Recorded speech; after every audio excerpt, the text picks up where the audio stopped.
Ó homens, até quando tornareis a minha glória em vexame? Não é um versículo terrível assim? Porque Deus está falando com o seu povo. Ó homens, até quando vocês vão tornar a minha glória num verdadeiro vexame? Pense em duas coisas opostas: a glória de Deus e um vexame. E é triste. E a nossa geração, e eu não quero me excluir da minha geração, sabe? Eu vejo muitas pessoas simplesmente que elas acham que o que elas têm para fazer por essa geração é dizer assim na internet, nos lugares: eu não sou evangélico, eu não sou mais, eu sou outra coisa, eu sou sozinho, não é? Porque isso está uma vergonha. Eu nunca vi alguém que ama a Deus agir assim na Bíblia. Israel fazia essas coisas.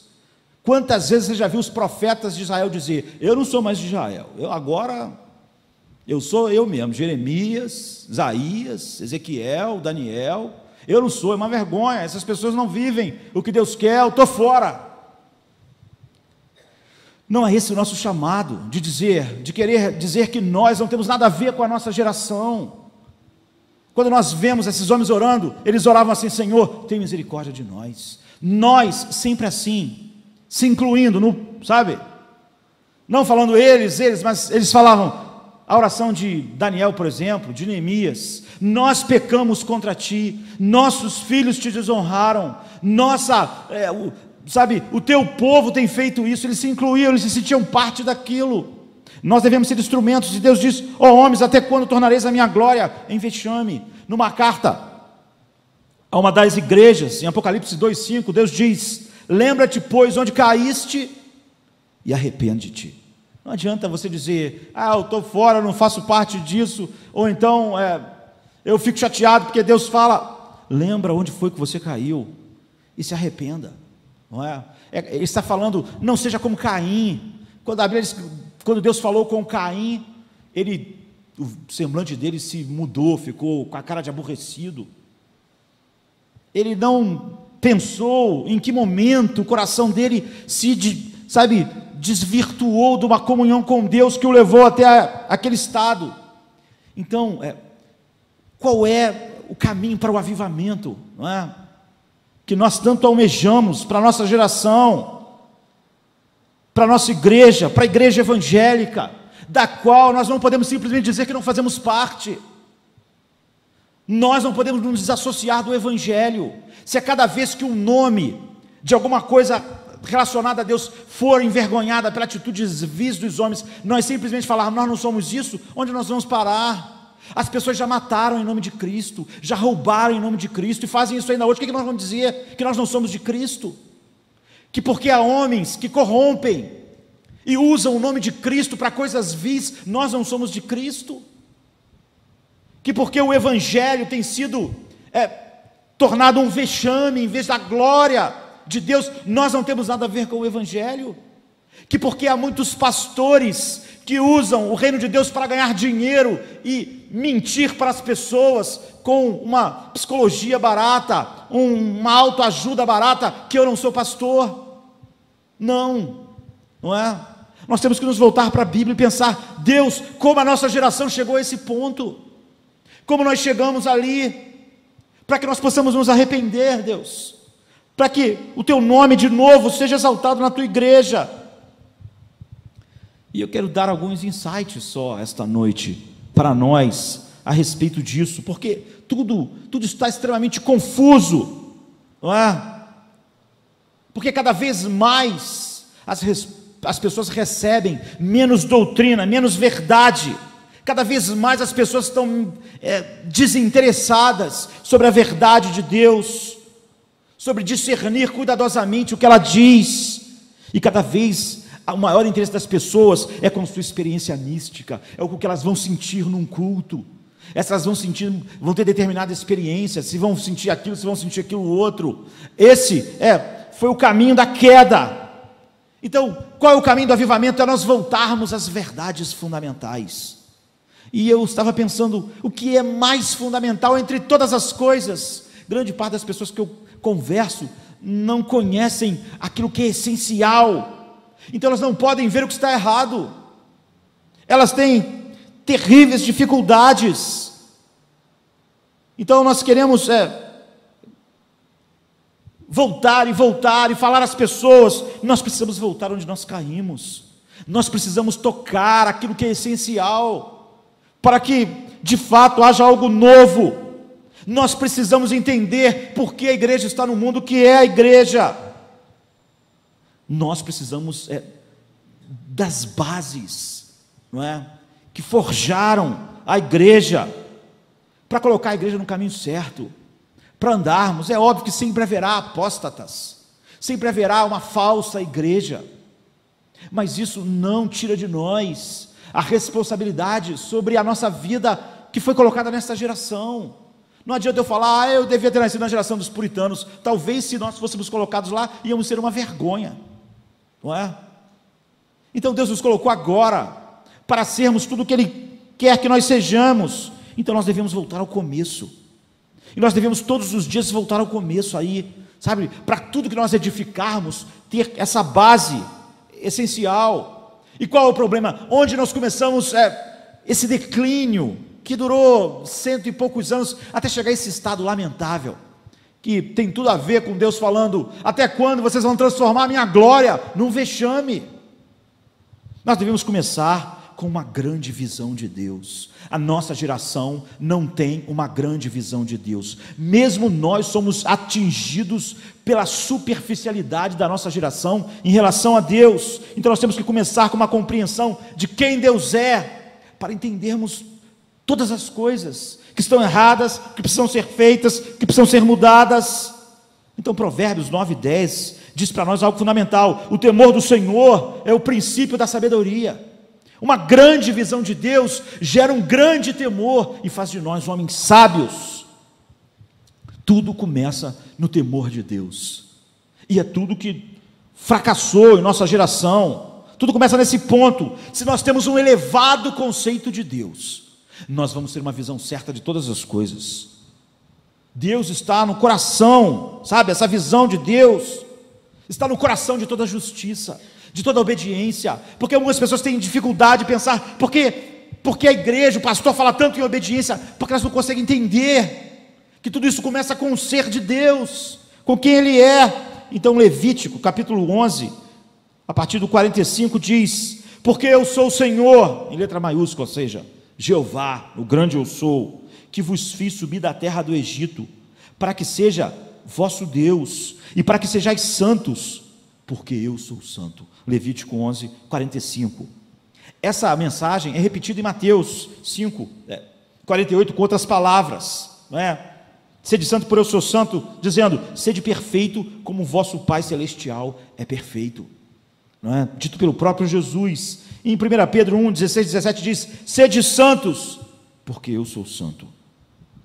E no 17, e se invocais por Pai, aquele que sem acepção de pessoas julga segundo a obra de cada um, andai em temor durante o tempo da vossa peregrinação. O que todos esses textos estão dizendo é o seguinte: temam a Deus, temam a Deus, que a verdade desperte em vocês um grande temor do Senhor. Ou seja, entenda a santidade de Deus, entenda que Ele é santo, santo, e então tema-o, enche o seu coração de temor. Eu quero que você veja que toda a base daquilo que Deus nos ordena é essa. Em Levítico 18, não é? De 18 a 20, é um clamor à santidade, é uma porção fundamental das Escrituras. Levíticos capítulo 18 até o 20, e nós queremos dar apenas um leve sentimento de todo esse texto, que é grande, não é? No capítulo 11, 45, nós vimos falar aquilo que é repetido em Mateus, em Pedro, e no 18:2 diz, fala aos filhos de Israel e diz-lhes, eu sou o Senhor, vosso Deus. Essa é a base. Sempre que Deus fala em seus mandamentos, na obediência, Ele começa assim, eu sou o Senhor, eu sou santo. Essa é a base. No versículo 4 ele diz, fareis conforme os meus juízos, e os meus estatutos guardareis, para andardes nele, porque eu sou o Senhor, vosso Deus. Essa é a razão. Eu sou Deus, eu sou o vosso Senhor. No versículo 5, Levítico 18, 5, portanto, os meus estatutos e os meus juízos guardareis, os quais, observando-os, ó homem, viverá por eles. Então ele diz: porque eu sou o Senhor. E no versículo 6, nenhum homem se chegará a qualquer parenta da sua carne para descobrir a sua nudez. Por quê? Porque eu sou o Senhor. Essa é a base. Em outras palavras, Deus não é caprichoso. Ele não inventou um monte de leis. As leis expressam que o caráter santo que ele tem, esse é o motivo. Deus não é alguém que quer estragar o que as pessoas querem fazer com regras e com leis. Ele diz: eu sou Deus. Compreendam, eu sou o santo. Eu sou o Senhor, eu criei todas as coisas. É isso, Deus é o Senhor. Essa é a base de todas as coisas. Quando o nosso coração começa a temer a Deus, ou enxergando a sua santidade, então você começa com um entendimento saudável a temer a Deus. Nossa geração não teme a Deus, porque ela não tem um entendimento saudável a respeito dele. Vá para o final do capítulo 18, no versículo 30, diz assim: portanto, guardareis o meu mandamento, não fazendo nenhuma das práticas abomináveis que se fizeram antes de vós, e não vos contamineis com elas. E como é que ele acaba o versículo? Eu sou o Senhor vosso Deus. Essa é a repetição. Você vai ver que do 18 ao 20, como nós falamos, tudo que Deus fala, isso ele repete: porque eu sou santo, porque eu sou o Senhor, porque eu sou Deus, porque eu os criei. Esse é o motivo. Ele é o nosso Deus, Ele é Deus. E ele coloca o fato dele ser nosso Deus, ser o nosso Criador, coloca sobre nós exigências tremendas. Nós devemos viver um viver santo. Por quê? Porque Ele é santo e Ele nos criou. E capítulo 19 diz assim: e o Senhor falou a Moisés dizendo: fala a toda a congregação dos filhos de Israel e dize-lhes: santos sereis. Por quê? Porque eu, o Senhor vosso Deus, sou santo. Você vê, versículo após versículo, Deus repete a mesma coisa. No versículo 30, cada um de vocês deve manter reverência à sua mãe e ao seu pai. Por quê? Porque eu sou o Senhor vosso Deus. Essa é a razão. Filhos, honrem seus pais. Por que eu tenho que honrar meu pai? Porque eu sou Deus, porque eu sou o Senhor. Em outras palavras, Ele está ensinando aquele povo e a nós a conviver com reverência com sua pessoa santa. No versículo 10, eu sou o Senhor vosso Deus. No versículo 12, não jureis falso pelo meu nome, pois profanarás o nome do teu Deus. Eu sou o Senhor. No versículo 14, eu sou o Senhor.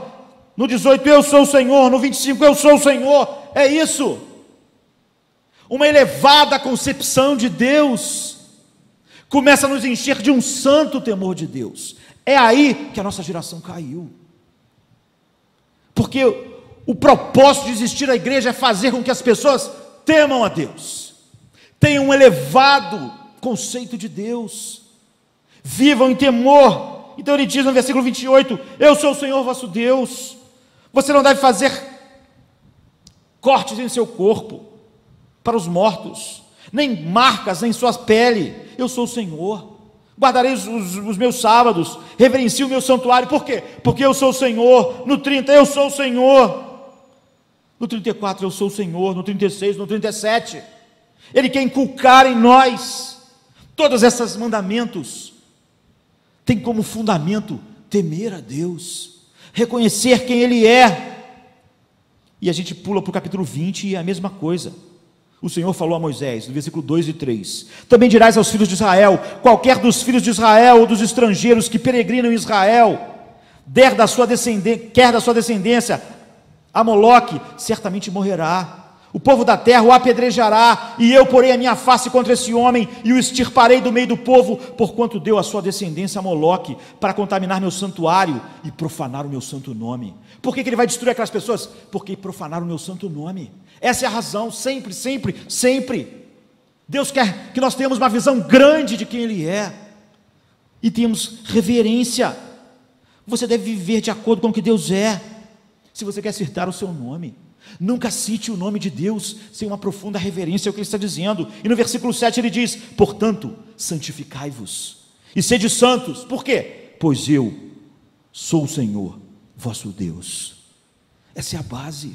Uma grande visão de Deus faz um povo santo. O que traz um avivamento não são reuniões que acontecem coisas mirabolantes, São reuniões em que nós começamos a ter uma visão de Deus que traga um grande temor e reverência diante da sua santidade. No versículo 20: e guardais os meus estatutos e cumpra os meus mandamentos, porque eu sou o Senhor que vos santifica. E no 24: eu sou o Senhor vosso Deus, que vos separei dos povos. E no 26: e ser-me-eis santos, porque eu sou o Senhor, eu sou santo, e vos separei dos povos, para serdes meus, e eu sou santo. É isso, do 18 ao 20, Deus repete, e no capítulo 21 ele vai continuar, e no 22 nós não temos tempo. Agora, a lei não é um capricho de Deus, ele não fica pensando, o que eu posso criar para colocar sobre... Não, ele está dizendo, eu sou o Senhor, eu sou Deus. A lei diz quem eu sou, santo, puro. Vocês precisam ter uma visão grandiosa do grande Deus que vocês têm. A santidade de Deus é o primeiro elemento central na estruturação de uma grande visão de Deus. Se o homem não entender a santidade de Deus, naquilo que a Bíblia nos chama a entender, ele não pode entender mais nada no Evangelho, nem a cruz, nem a morte de Jesus, não pode entender nada. Você começa com uma compreensão da santidade de Deus, e todo o resto flui disso. E se uma geração não compreender essa santidade, ela não vai compreender mais nada, e tudo que ela fizer será ofensivo para Deus. Então, quando nós pulamos para Romanos 10, Paulo faz uma acusação a Israel. Paulo ora e diz, eu desejo a salvação de Israel, eu faria qualquer coisa para eles serem salvos. Mas ele diz, porque esse é um povo que tem zelo sem conhecimento. Eles têm um zelo, mas esse zelo não está de acordo com a verdade de Deus. É um zelo fútil, porque opera a partir da ignorância. Eles são zelosos, eles acreditam nessas coisas, mas eles não sabem nada sobre a justiça de Deus, nem sobre a santidade de Deus. O que permitiu Israel achar que se criasse algumas regrinhas e obedecesse, eles iam agradar a Deus. E quando eles estabeleceram sua própria justiça, eles estavam dizendo o quê? Olha, estabelecemos essa justiça aqui, e eu acho que ela é suficiente para Deus, porque eles não entenderam a grandeza da santidade de Deus, a grandeza da sua justiça. Quando o homem acha que pode agradar a Deus, ele não entendeu. Essa é a acusação de Paulo a Israel. Eles foram um fracasso em entender como Deus é justo, e como aquilo que eles faziam era sujo, em vez de grande. Eles pensaram, isso é grande, isso está do tamanho do nosso Deus, olha, o que nós fazemos está do tamanho da justiça dele. Paulo diz, quando vocês fazem isso, vocês diminuíram Deus, tudo que Deus quis incutir, vocês perderam, e isso é mortal, e isso matou a nossa geração, fez nós termos um culto vazio. Então a responsabilidade, em primeiro lugar, de todo pastor, de todas as pessoas que ensinam a palavra de Deus, de todo líder, é dar às pessoas uma visão grandiosa de Deus, mas não se prega mais sobre isso, porque a pregação hoje está centrada em como o ser humano é grande, e como Deus existe para ajudar ele, mas muitas pessoas não conseguem ver o tamanho do mal disso, porque elas não compreendem quem Deus é, nem a sua grandiosidade, nem a sua santidade. Devemos entender, sabe, como o nosso Deus santo e glorioso é grande. Tudo que a Bíblia escreve é para nós enxergarmos isso. A cruz é para nós entendermos como esse Deus é santo, como Ele odeia o pecado, como Ele é grandioso. Ou seja, nós, líderes, e nós, igreja, não podemos tornar Deus banal, é o oposto.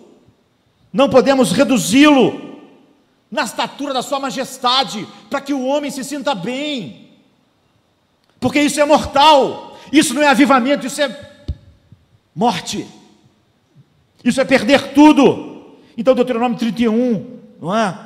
Voltando aqui ao Pentateuco, no versículo 15 diz, então o Senhor apareceu na tenda, na coluna de nuvem, e a coluna de nuvem parou à porta da tenda, e o Senhor disse a Moisés no 16, eis que você está prestes a deitar-se com seus pais. Ou seja, Deus disse a Moisés, você está prestes a morrer, Moisés, você só tem mais alguns dias, e este povo se levantará para se prostituir depois disso.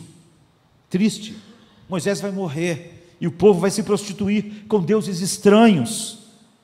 E disse o Senhor a Moisés: eis que dormirás com os teus pais, e este povo se levantará e prostituir-se-á, indo após os deuses estranhos da terra, para cujo meio vai, e me deixará, e anulará a minha aliança que tenho feito com ele, e assim se acenderá a minha ira naquele dia contra ele, e desampará-lo-ei, e esconderei o meu rosto dele, para que sejam devorados. E tantos males e angústias os alcançarão, que dirá naquele dia: não me alcançaram estes males, porque o meu Deus não está no meio de mim. Esconderei, pois, totalmente o meu rosto naquele dia, por todo o mal que tiver feito, por se haverem tornado a outros deuses. Agora, pois, escrevei-vos este cântico, e ensinai para eles este hino, ponde-o na sua boca, para que este cântico me seja por testemunha contra os filhos de Israel. Porque eu introduzirei o meu povo na terra que jurei a seus pais, que mana leite e mel, e comerá, e se fartará, e se engordará, e então se tornará a outros deuses, depois que eu fizer tudo isso, e os servirá, e me irritarão, e anularão a minha aliança. E será que quando alcançarem muitos males e angústia, então este cântico responderá contra eles por testemunha, pois não será esquecido da boca da sua descendência, porquanto conheço a sua imaginação, e que ele faz hoje, antes que o introduza na terra que tem jurado. Assim Moisés escreveu este cântico naquele dia, e ensinou os filhos de Israel. Deuteronômio 31, 16 a 22, você vê, Deus está dizendo: você vai morrer, e depois que você morrer, esse povo, depois que eu der tudo a eles, eles vão me abandonar. Eu quero que você faça um hino, nós sabemos até hoje, se descobriu agora, até nas escolas que preparam jovens para o pré-vestibular, que quando nós aprendemos algo com música, nós simplesmente não esquecemos. Então Deus diz: faz um hino, eu estou te dizendo, vou fazer quando acontecer isso, eles vão fazer isso, então eu vou devorá-los, vou destruí-los. Eu quero que tudo isso seja na letra do hino que você vai fazer aí, e eu quero que isso seja ensinado a eles, e que Israel cante esse hino todas as vezes. Por quê? Quando eu estiver fazendo o que eu disse, eles vão lembrar do hino, porque os pais vão ensinar os hinos aos seus filhos, e os seus filhos aos seus filhos. Eles vão lembrar: Deus falou que se nós profanássemos o seu nome, Ele faria isso. Deus quer incutir em nós: eu sou um grande Deus, eu sou um Deus eterno, eu sou santo. Por isso há todos esses textos. E no capítulo 32, versículo 9, ele diz: porque a porção do Senhor é o seu povo, Jacó é a parte da sua herança, achou numa terra deserta e num ermo solitário, cheio de uivos, cercou, instruiu e guardou como a menina dos seus olhos. Como a águia desperta a sua ninhada, move-se sobre os seus filhotes, estende as suas asas, toma-os e os leva sobre as suas asas. Assim só o Senhor o guiou, e não havia com ele Deus estranho. E o fez cavalgar sobre as alturas da terra, e comer os frutos do campo, e o fez chupar mel da rocha, e azeite que dura, da dura pederneira, manteiga de vacas e leite de ovelhas, com a gordura de cordeiros e dos carneiros que pastam em Bazã, e dos bodes, com o mais escolhido trigo, e bebeste o sangue das uvas e vinho puro, e engordaram-se. Jesurum deu coices. Ou seja, depois de todas essas coisas maravilhosas, engordaste, engrossaste-te, e de gordura te cobriste. Então começou a dar coices, começou a tripudiar do Deus que deu todas essas coisas, e deixou a Deus que o fez, e desprezou a rocha da sua salvação. Com deuses estranhos provocaram seu zelo, com abominação o irritaram. Sacrifícios ofereceram aos demônios, não a Deus, aos deuses que não conheceram, novos deuses que vieram há pouco, aos quais não temeram vossos pais. Esqueceste-te da rocha que te gerou, em esquecimento puseste o Deus que te formou.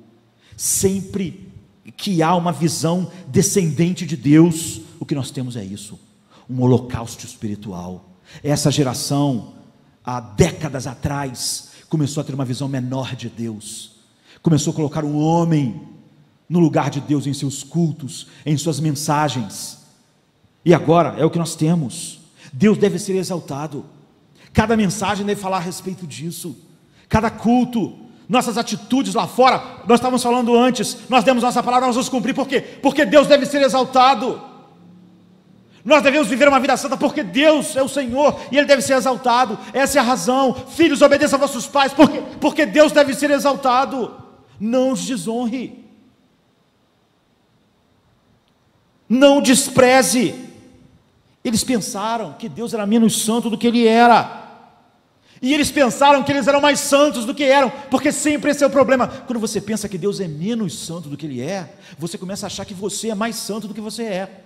Então você começa a achar, Deus aceita esse culto, porque esse culto está muito bom. Porque à medida que você diminuiu Deus, você se engrandeceu. Sempre que nós diminuímos Deus, nós engrandecemos a nós mesmos.